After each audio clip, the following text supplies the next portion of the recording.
देखिए, आज अभी जिसका जिक्र आपने किया, सीईसी केंद्रीय चुनाव समिति की जो मीटिंग चल रही है, उसमें करीब 11 राज्यों के उम्मीदवारों पे बातचीत हो रही है। कुछ पे हो चुकी है, कुछ पे अभी चल रही है, करीब 80 सीटों पे।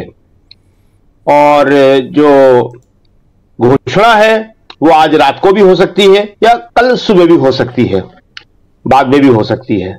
दूसरी बात जो आपने कही सीडब्ल्यूसी की, तो वो सीडब्ल्यूसी जो थी, केंद्रीय जो कांग्रेस की वर्किंग कमेटी जो है, सेंट्रल वर्किंग कमेटी, वो मुख्यतः चुनाव घोषणा पत्र जिसको पी चिदंबरम की अध्यक्षता में कांग्रेस ने तैयार किया था, एक कमेटी बना के उस पर विचार करके उसे फाइनल करने के लिए हुई थी और उसे फाइनल कर दिया गया है।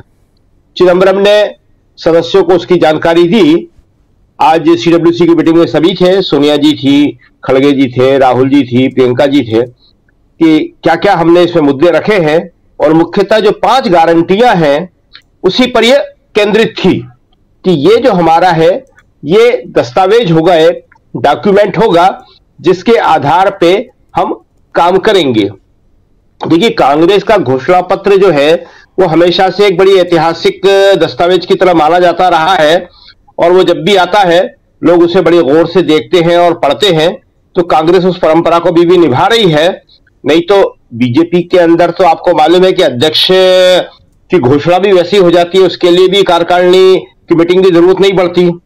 और यहां घोषणा पत्र के लिए बाकायदा सीडब्ल्यूसी कांग्रेस करती है और उसके बाद उसकी घोषणा करती है।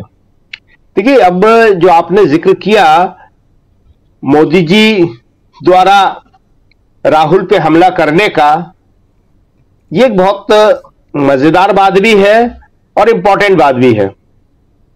अगर आपको याद होगा तो कर्नाटक चुनाव से ठीक पहले भी मोदी जी बजरंगबली को लेकर आए थे। कांग्रेस ने कहा था बजरंग दल, मोदी जी ने उसको बजरंगबली बना दिया और नारे लगाए और ये कहा वोटरों से कि बजरंगबली का नाम लेकर वोट डालने जाना। तो जनता बजरंगबली का नाम लेकर गई और बीजेपी के खिलाफ वोट डाली आई। अब भी ठीक चुनाव के समय उन्होंने शक्ति, जो राहुल ने एक शब्द का प्रयोग किया है, एब्सर्ड शब्द है, बड़ा अमूर्त जिसे हिंदी में कहते हैं।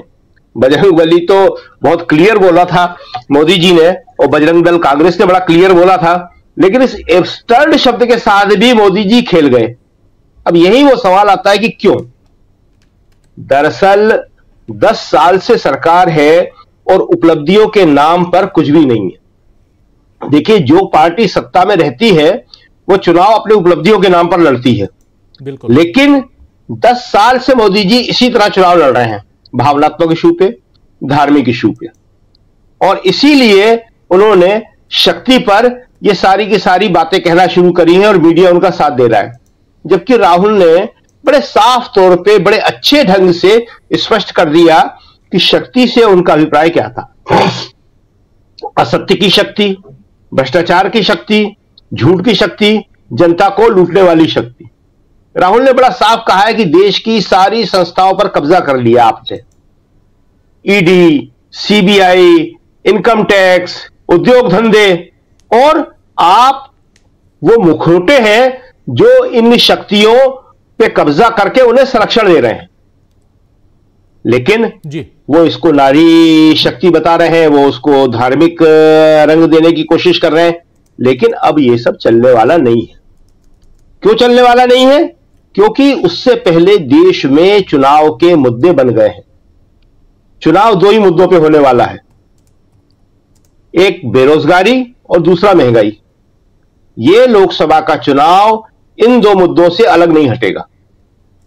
देश में इस समय इतनी भयंकर बेरोजगारी है, मोदी जी उसको जानते हैं, उनके आंकड़े हैं, लेकिन उस पर बात करना नहीं चाहते। कोई नए पद सृजित नहीं हो रहे हैं और पुराने शकील जी इसमें तो सिर्फ सरकार शायद शकील जी शायद इसमें आप भ्रष्टाचार भी जोड़ दीजिए, क्योंकि अब चंदे का धंधा भी काफी आगे बढ़ चुका है। भ्रष्टाचार भी जोड़ सकते हैं कि भ्रष्टाचार की लड़ाई, यही बोला हमने। हाँ, वो तो बहुत सारे मुद्दे आएंगे। देखिए, मुद्दे तो बहुत सारे आएंगे, लेकिन मूल मुद्दे जो फोकस्ड मुद्दे कहते हैं, बेरोजगारी के साथ सारे मुद्दे आएंगे कि रोजगार आपने क्यों नहीं दिया, और महंगाई के साथ बहुत सारे मुद्दे आएंगे। लेकिन देखिए, चुनाव होता है फोकस्ड मुद्दों के ऊपर।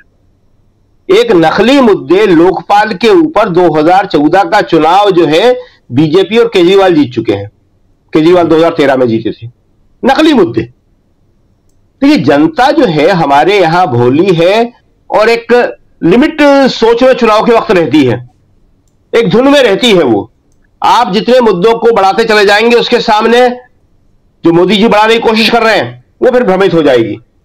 फोकस्ड मुद्दों की बात कांग्रेस को ध्यान रखना है और विपक्ष को ध्यान रखना है कि चुनाव इनके अलावा कहीं वो जा ना पाए। बहुत सारे मुद्दे आएंगे, वो तो इलेक्टोरल बॉन्ड का मुद्दा भी है, सीए का भी मुद्दा है, इसका भी है, उसका भी है, बहुत सारे मुद्दे आएंगे।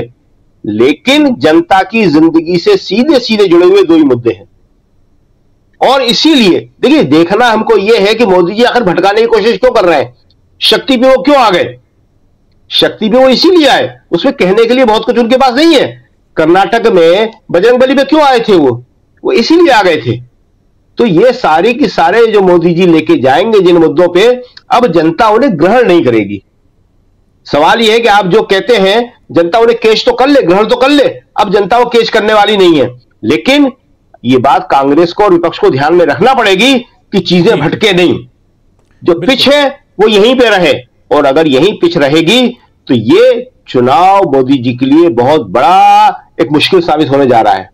इस चुनाव में वो बहुत कोशिश करेंगे। अभी तो शक्ति से शुरू हुए हैं, अब देखिए धार्मिक मुद्दे वो किस तरह से लाते हैं, भावनात्मक मुद्दे वो किस तरह से लाते हैं, वो सारे राष्ट्रवाद का मुद्दा किस तरह से लाते हैं, वो सारे इसी में खेलेंगे पूरा का पूरा।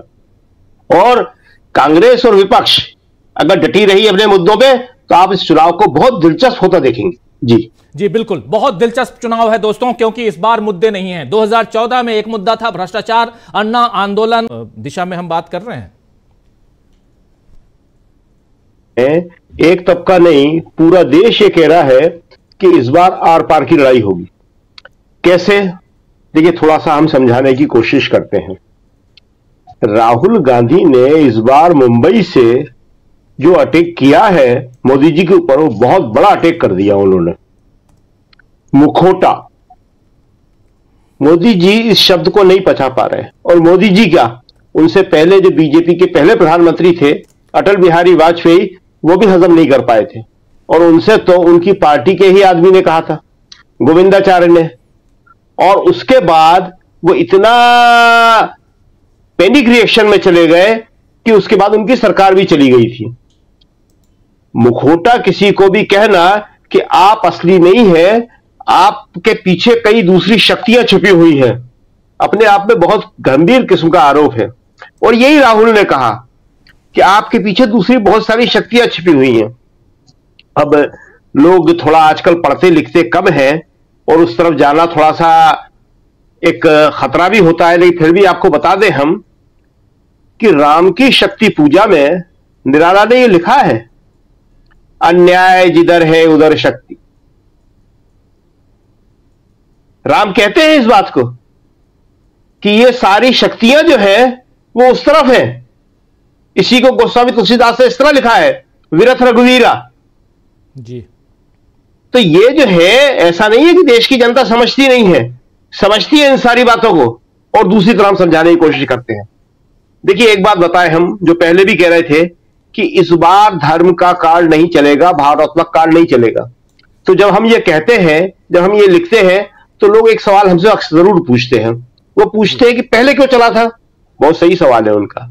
देखिए, ऐसा है कि पहले इसलिए चला था कि बीजेपी जब विपक्ष में होती है और नेहरू के खिलाफ बोलती है, कांग्रेस के खिलाफ बोलती है कि ये नहीं किया वो नहीं किया, तो लोग उसकी बात को सुनते हैं। लेकिन देखिए, एक उदाहरण के जरिए हम समझाने की कोशिश करते हैं कि जब एक लड़का रोज अपनी मां से कहता है कि देखिए पिताजी ने ये नहीं किया, पिताजी ने वो नहीं किया, ऐसा कर सकते थे, वैसा कर सकते थे, तो मां बेचारी सुन लेती है। लेकिन जब लड़का बड़ा हो जाता है, उसके बाद भी जब वो बात कहता है, तो मां फिर कहती है कि बेटा तू ही कर ले ना, अब तू तो बड़ा हो गया ना, उनसे जो मन पड़ा उन्होंने किया, तू क्या कर रहा है। तो आज जनता यही कह रही है कि 10 साल श्रीमान जी हो गए आपको, आप क्या कर रहे हैं। आज भी आप यही कह रहे हैं कि नेहरू ने यह कहा था, नेहरू ये कर रहे थे, राहुल ये कह रहे हैं, कांग्रेस ये कर रही थी। देखिए, कांग्रेस ने या यूपीए की सरकार ने लोगों को नौकरियां दी थी, मनरेगा लाए थे, सेना, पुलिस, आशा, आंगनवाड़ी सब जगह भर्ती की थी जी। लोगों की जेब में पैसा था। आज जेब खाली है। खाली जेब में धर्म का कार्ड नहीं चलेगा। भूखे भजन न होई गोपाला, यह बात बहुत जरूरी है समझने की कि इस वक्त लोगों को आप किसी भी तरह बहलाने की कोशिश करोगे, लोग बहलने वाले नहीं हैं। चाहे आप शक्ति की बात करें, चाहे आप राहुल पर चाहे जितने आरोप लगाए। कभी आपने सुना है कि हजारों करोड़ रुपया एक आदमी की छवि खराब करने के लिए दिया गया हो, राहुल की छवि खराब करने के लिए? और उसके बावजूद राहुल ने मैदान बदल दिया, पलट दिया। देखिए, राहुल असमान मैदान पर खेल रहे हैं। उनके लिए लेवल प्लेइंग फील्ड नहीं है। सारे के सारे इंस्टीट्यूशन उनके खिलाफ काम कर रहे हैं। मीडिया लगातार राहुल की छवि खराब करने की कोशिश कर रहा है। बावजूद इसके अगर राहुल इस बाजी को पलट सकते हैं और लोगों के दिल में अपनी जगह बना सकते हैं, तो आप समझ सकते हैं कि इस चुनाव में क्या होने वाला है। एक बात और, इस बार राहुल के पास जो है वो टीम बहुत अच्छी है।